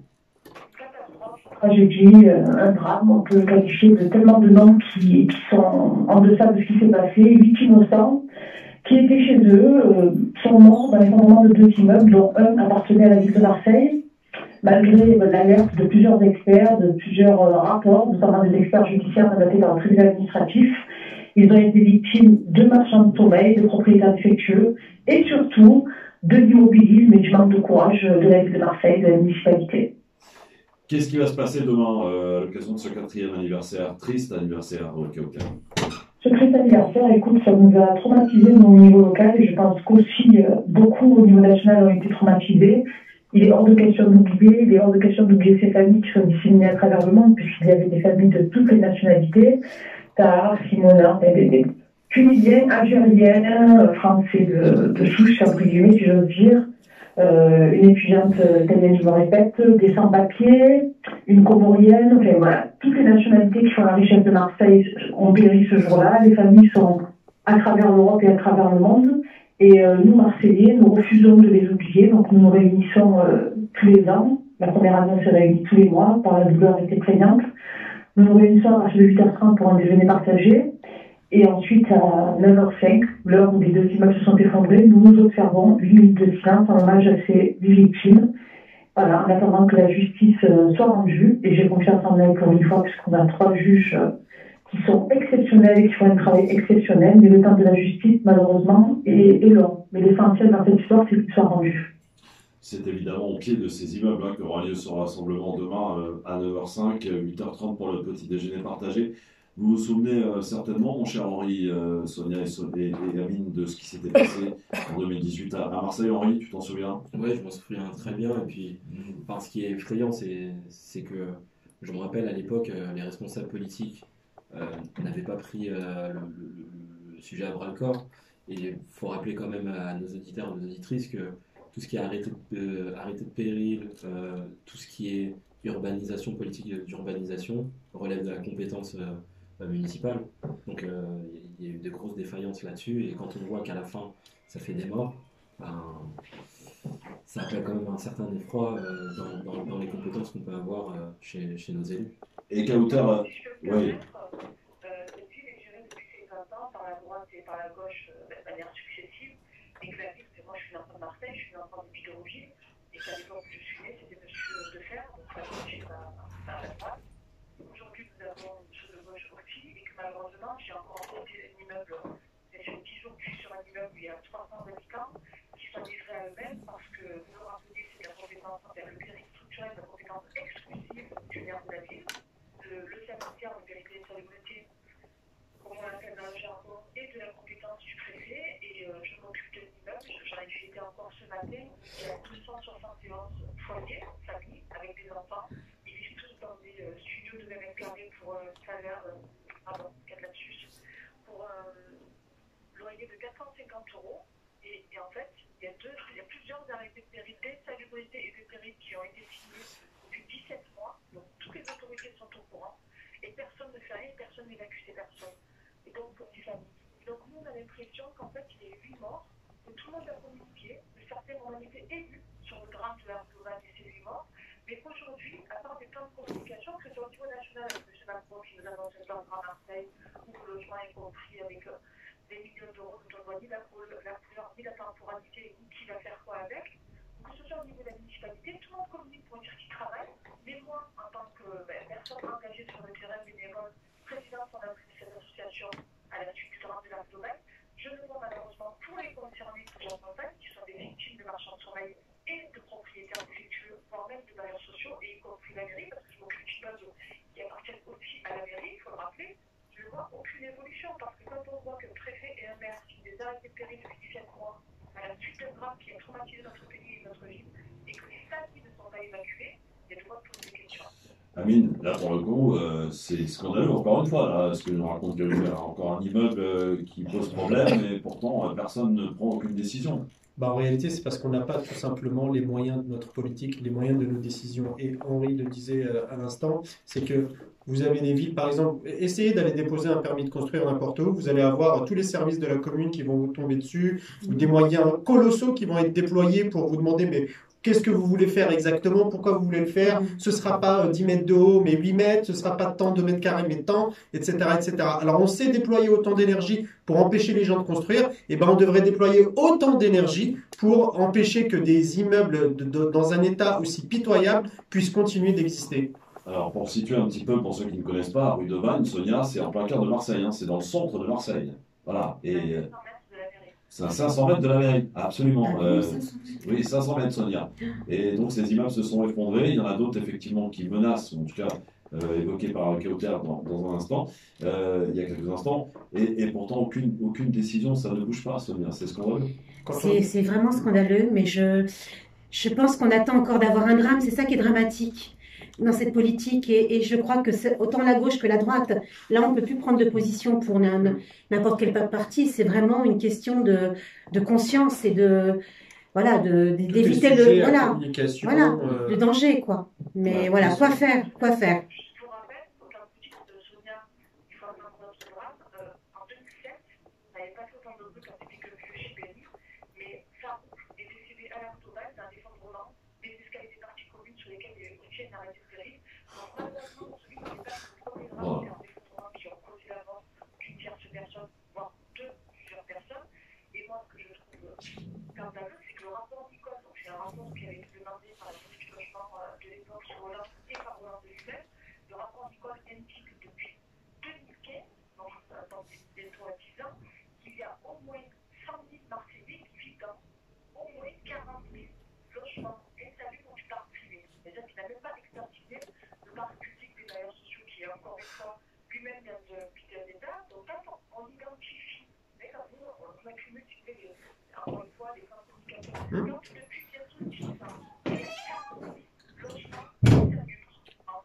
D'autant plus qu'on pourrait réagir en le...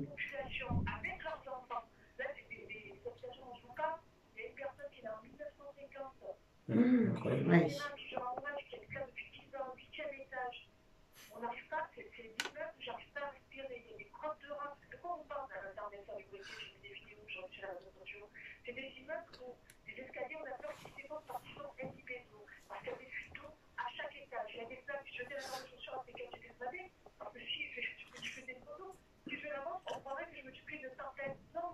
Vous savez où est le problème, Kauter? Vous savez où est le problème?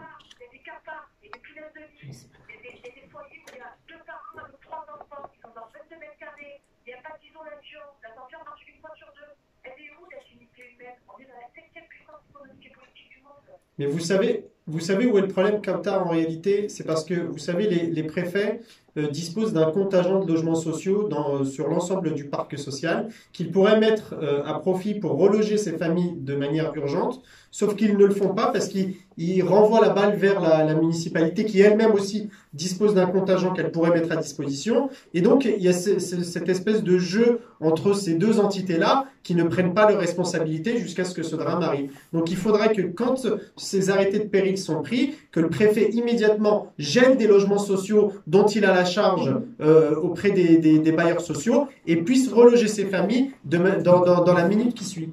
Ouais.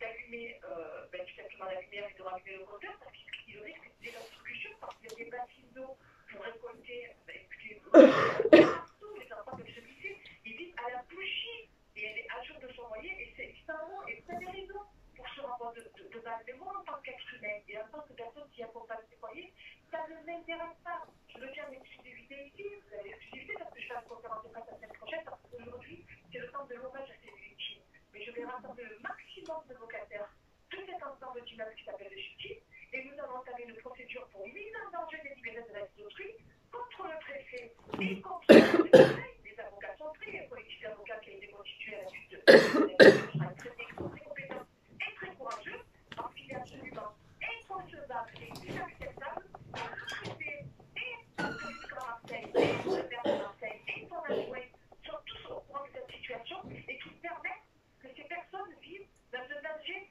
d'électrocution immédiate. Ce n'est pas tolérable, nous ne devons pas nous faire et je me fous complètement de leur contingent et je mets les pieds dans le plat. J'ai soutenu les Ukrainiens et je l'avais dit à la porte-parole à l'époque lorsque nous avions fait les GG à Marseille. Pour les Ukrainiens, il n'y a eu aucun problème. Il y a eu des centaines de milliers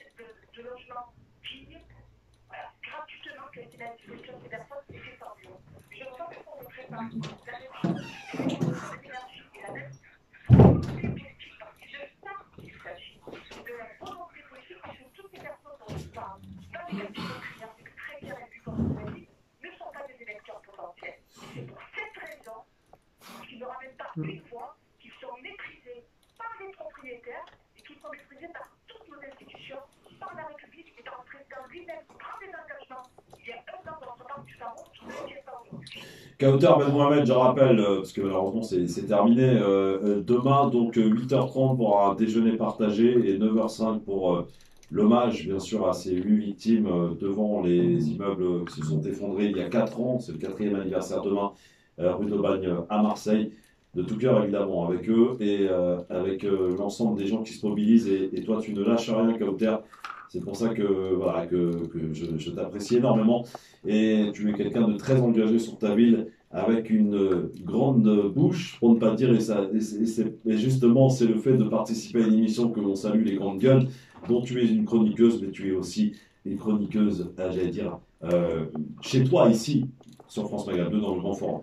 Kauter, on se rappelle la semaine prochaine parce que pour peut-être prendre plus de temps pour en parler et pour alerter bien sûr, mais demain, donc c'est important, il faut le rappeler, mobilisation demain à 9h05 devant les immeubles effondrés de la rue d'Aubagne. Tous les Marseillais connaissent évidemment et soyez là nombreuses et nombreuses.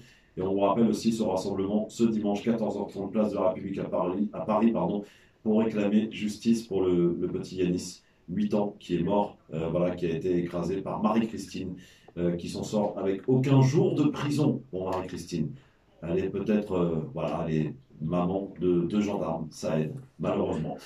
Merci à vous, en tout cas, de nous avoir suivis. Merci ma Kauter, et à demain à Marseille. Merci Maury, à très bientôt. Merci ma Sonia. Merci. Merci, à bientôt. Merci, à bientôt, au revoir. C'est vrai qu'aujourd'hui, on n'a pas, heureusement que vous n'êtes pas payé, parce que vous n'aurez pas été payé pour grand-chose. Oui, on a eu beaucoup d'invités, vous avez vu, c'était à écouter, être bon écouteur. De temps en temps, un petit mot par-ci par-là, mais bon. Bon, merci à tous, bon week-end. Et rendez-vous lundi si vous le voulez bien. Merci France Maghreb 2. Salut Henri. Salut Sonia. Merci beaucoup. Salut Christophe. Ciao.